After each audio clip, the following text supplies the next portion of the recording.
Dentro desse contexto, conta um pouquinho da história do Território da Carne, essa empresa que é um sucesso, mas que eu acho que mais do que um sucesso, ela é uma inspiração para muitas pessoas. Que legal, né? Olha só, eu fico pensando, eu dou risada, mas é uma risada de felicidade, assim, porque o glamour é ótimo, né? Aquela coisa de, nossa, o Território da Carne, que não tem nem 6 anos de vida, praticamente está atingindo patamares que, se você perguntasse para mim alguns anos atrás, eu já tinha noção do crescimento que eu esperava para a empresa, mas não, o fator inspiração, né? Que é muito mais profundo quando a gente fala sobre isso. Inspirar a empreender, inspirar a trabalhar com outras pessoas, inspirar a arriscar, eu acho que tem muito disso, né? Inspirar a arriscar. E para uma pessoa como eu, que não tem o empreendedor na família, né? Até o momento não tinha empreendedor na família, é muito legal escutar isso, eu fico muito feliz. A história verdadeira é que o empreendedorismo na minha vida, professora, ele começou sem eu saber o que significava empreendedorismo. E eu lembro uma vez que uma amiga minha e eu, a gente tava lá e a gente comentou, a gente devia ter 7, 8 anos, e a gente comentou que a gente queria um dinheirinho. Eu nem lembro para quê, mas eu lembro que a gente falou que a gente queria um dinheirinho. E aí a gente começou a pensar, o que a gente pode vender? Olha só, né? Eu não sabia nem o que era a área de vendas. E aí a gente começou a pegar um monte de bugiganga na casa dela e montamos uma banquinha na frente. Quem nunca, né, fez isso? E a gente falou, olha, não tá passando muita gente. Ficava às vezes horas e não passava ninguém num bairro de São Paulo. E aí a gente descobriu, observando, que de domingo tinha missa. E que quando as pessoas iam à missa e saíam, tinha um fluxo de pessoas muito grande acontecendo. Então a gente já começou ali a identificar o mercado e dali para frente nunca mais parou essa veia empreendedora de falar assim, poxa, eu posso usar o meu tempo e os recursos que estão à minha disposição para gerar solução, para gerar recursos. E ali foi. E ali eu lembro que logo na sequência, eu devia ter nessa época já uns 9 anos, imagina, eu tenho 37 anos hoje, tá? Não tenho problema nenhum de falar a minha idade, adoro, inclusive, estava numa reunião mais cedo e eu falei, eu vou ser aquela mulher que vou falar com orgulho, tenho 50 anos e ninguém vai acreditar, é o contrário, né? E vai falar, nossa, você tá bem conservado, e eu falo, a carne consumida, graças Pois a é, Deus. eu estava até preocupado, que eu não sabia se eu poderia te entrevistar sem autorização dos pais. Eu pensei que tinha menos de 18. Eu vou guardar essa, tá? Essa aqui eu vou deixar guardadinha. Mas a grande verdade é que eu acho que a gente tem que se orgulhar desses passos, né? E aí, logo na sequência, eu lembro que eu fiz, ó, há mais de 20 anos, eu fiz um cartazinho, a gente não tinha nem impressora, eu nem lembro como é que eu imprimi isso. E eu passava nas ruas do meu bairro, professor, e eu via alguns cachorrinhos deitados assim, tristes, e eu amava passear com o cachorro.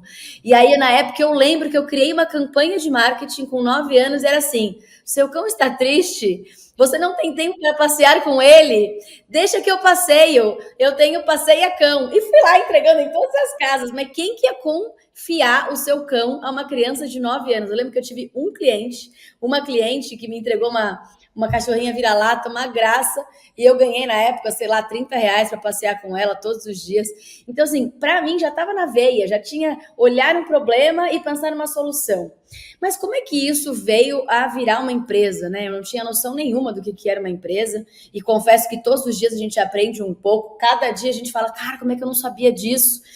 E foi quando eu já estava no mercado, eu me formei em 2010 e logo entrei na JBS, fiz um trainee lá que foi fabuloso, pude passar por várias áreas da empresa, logo que eu fui promovida, me entregaram uma área de grande responsabilidade, então eu nunca esqueço que teve um gestor meu que falou, aproveita os primeiros 2 anos de formada, né, de contratada, que está todo mundo disposto a te ensinar.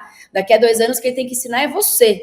E eu aproveitei aquilo como se fosse a melhor mentoria da vida, porque eu falei, bom, vou perguntar, se falar alguma coisa, fala que eu entrei agora. E esses 2 anos eu só ia pegando informações e de lá eu fui para uma outra empresa como gestora já, como gerente de fábrica, então eu tive uma trajetória ali na JBS de bastante crescimento. E quando eu entrei na 481 como gerente de fábrica, eu lembro ali, professor, que eu conhecia um pouco de processo, era uma zootecnista que não conhecia muito de carne, mas eu conhecia muito pouco de gente. eu conhecia o que era do dia a dia, mas enquanto gestora, enquanto gerente, o nome, o maior nome depois do dono dentro da indústria, foi ali que eu comecei a empreender de verdade e entender que eu tinha que solucionar o problema das pessoas. Independentemente se fossem clientes internos ou clientes externos, né? Por isso que o empreendedorismo, ele é muito mais do que ter uma empresa. Você pode empreender em casa, no bairro, numa associação, numa ONG, numa escola, na faculdade, numa empresa em si, desde que você esteja disposto a empreender esforços para resolver uma causa. E aí foi então que nessa empresa eu lembro que eu mediava muitas reclamações de fornecedores quando aconteciam, e era carne de extrema qualidade. Às vezes tinham cortes ali de mais de R$ 200 o quilo. E aí, certa vez, eu tive uma oportunidade de receber uma reclamação de carne, aonde a falha foi totalmente do comprador, né? Do cliente que acabou deixando essa carne fora de refrigeração. E ali começou o meu incômodo. Eu falei, cara, eu sei tanta coisa de carne. Será que eu não poderia ajudar essas pessoas a diminuírem essas perdas? Porque uma vez reclamado, não tinha o que fazer. Tinha que descartar esse produto e repor. E eu falava, meu, essa pessoa não sabe tanto tempo que demorou para produzir essa carne. E de repente, por uma falha operacional, de deixar fora do freezer, um pouco mais do que deveria, a gente está aqui tendo que ir atrás de nova produção. E aí eu falei, tá aí. Na época eu tava, assim, tinha um pouquinho do Instagram, isso em 2015, mas não tanto quanto hoje. E eu falei, tá aí, vou fazer um Instagram e vou começar a postar dicas e depois a gente vê o que vai dar. Eu lembro na ocasião que eu perguntei para minha mãe é formada em marketing, mas não, na época não atuante, e eu falei, eu tô com vontade de dar um nome para um Instagram de dicas sobre carne. Eu não sei se eu vou colocar a Arena da Carne, eu quero muito que seja um lugar que as pessoas se sintam seguras para consumir aquela informação. E aí ela falou assim, por que não território da carne? A arena parece guerra, parece luta, acho que não é legal. Falei, nossa, amei, território da carne. Então foi dado pela minha mãe essa sugestão, eu já catei, peguei e vamos, território da carne. E aí de lá para cá as dicas foram virando um pouco mais, foram amadurecendo um pouco mais. E aí eu falei, bom, se eu quiser dar uma cara de empresa, eu vou ter que decidir qual é o meu produto, né? Bom, meu produto é de educação e eu não vou fazer nada presencial. E aí a gente foi para o online e decidimos que seria para o público do varejo de carnes inicialmente. Eu falava de carne desde a produção até o consumo, mas eu tive que tomar uma decisão, professor, que para quem pretende empreender, eu digo que não demorem para tomar essa decisão, eu demorei 3 anos, que era assim, tá, de quem você resolve o problema? Porque é o famoso, se você quer falar com todo mundo, você fala com ninguém, né? E naquela ocasião eu estava meio com medo de tomar uma decisão. E eu falei, não, eu vou resolver o problema dos donos de açougue. São eles que eu vou falar, que eu vou defender, que eu vou criar soluções.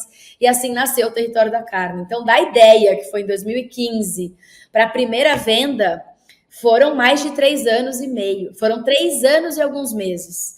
E para quem vê hoje fala, nossa, empresa de sucesso, né? Já tem 10 anos quase que foi idealizada. Mas todos os dias é uma prova de resiliência para a gente entender se o que a gente está fazendo está no caminho, se as nossas soluções são perenes ou elas são passageiras. E a gente está aqui muito feliz com o que a gente tem construído até hoje. Então, obrigada pelo reconhecimento, por deixar a gente contar um pouquinho essa história e que sirva de inspiração para quem acha que no primeiro mês vai lançar uma empresa, ela vai explodir. Não é assim que a banda toca na vida real.